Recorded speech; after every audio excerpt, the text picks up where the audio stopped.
What's up, y'all? Welcome to This Week in Music. Yesterday we did this 6th, 7th, and 8th. Today we're going to do the 9th, 10th, and 11th. Followed by, at the end, we'll do the Music Minute for the 12th. It's January 9th, 2016, and we're at Forest Park Memorial, where Ian Fraser Kilmeister is having his final resting service. More than 230,000 people turned in live. Lemmy Kilmeister, who, if you don't know who he is, so influential to rock and roll. On December 24th, 1945, Lemmy was born. Lemmy's dad was a concert pianist.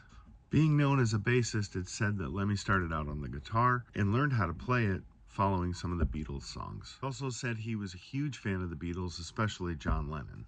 Early in his career, Lemmy started out as a roadie for the Jimi Hendrix Experience. From 71 to 75, Lemmy worked with a group called Hawkwind, and he auditioned as a guitarist for them. The bass player didn't show up, but had his gears there. Lemmy took his guitar skills and transferred them to bass. After being kicked out of Hawkwind for his erratic behavior and some drug use, Lemmy formed Motorhead in 1975, and they continued until his death. Motorhead's success really peaked in the early 80s, 81, 82, with hits such as Ace of Spades. In an interview with Dave Grohl, he is talking about working with Lemmy and saying he had never met a real rock and roll hero until he met Lemmy. He's also quoted as saying Lemmy's a living, breathing, snorting, drinking, fucking legend, and no one else comes close. Lemmy was known for his love of Jack Daniels, and for 30 years would drink a bottle a day.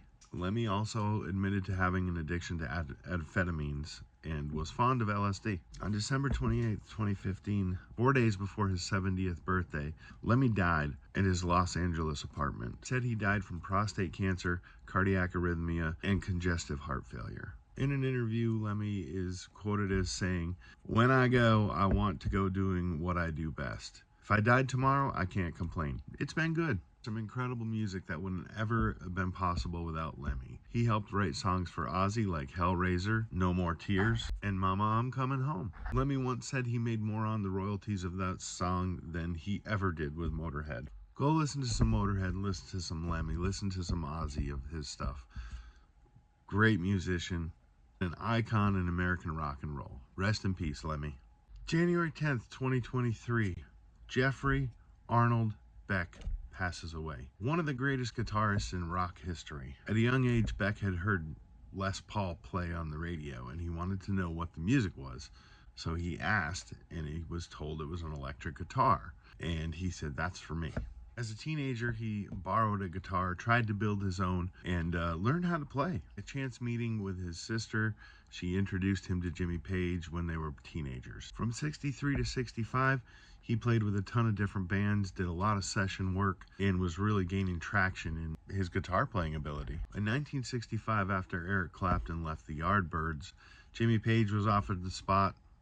He introduced Beck to the band, and the rest is history. Less than 2 years later, due to some of Beck's indiscretions, he was fired from the Yardbirds. In 67 to 74, he ended up forming the Jeff Beck Group, which included such talents as Ainsley Dunbar on drums, Rod Stewart on vocals, Ronnie Wood on bass. In 1970, after he got injured pretty badly in a car wreck, took some time off to recoup, he reformed the Jeff Beck Group with a different lineup.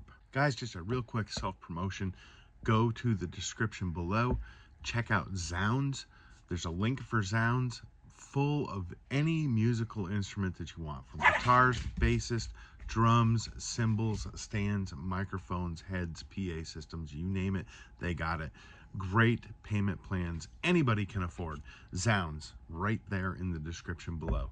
And also my Amazon link is in there. It takes you right to the music section. They have tons and tons of stuff. Check those links out.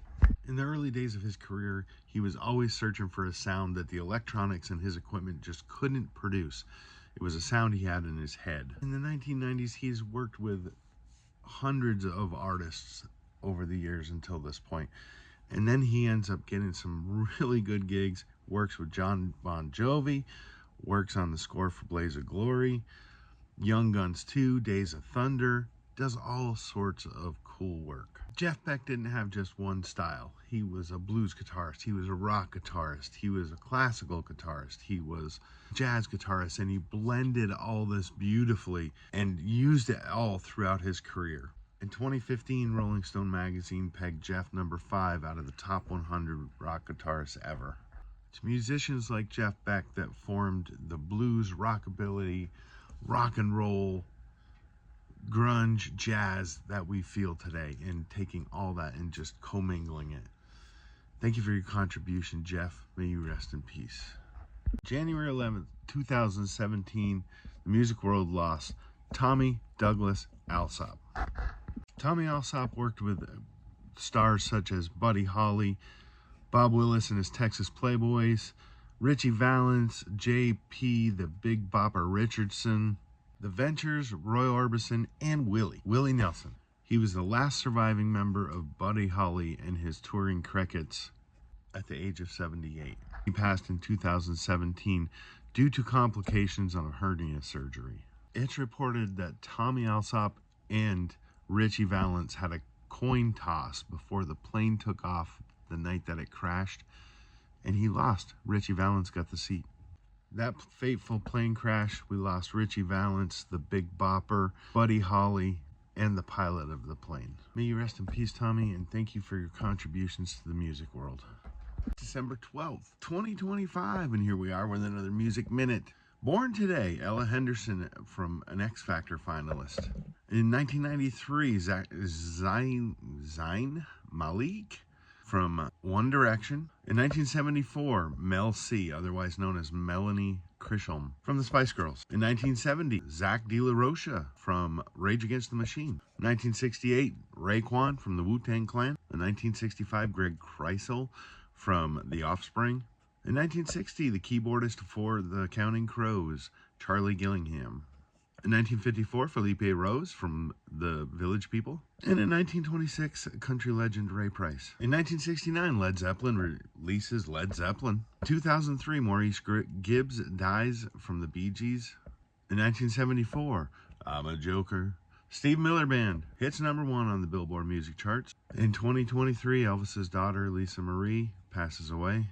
In 2023, Miley Cyrus releases Flowers. In 2023, a rock legend from BTO, Robbie Bachman, passes away. In 2022, Ronnie Spector, wife of Phil Spector, passes away.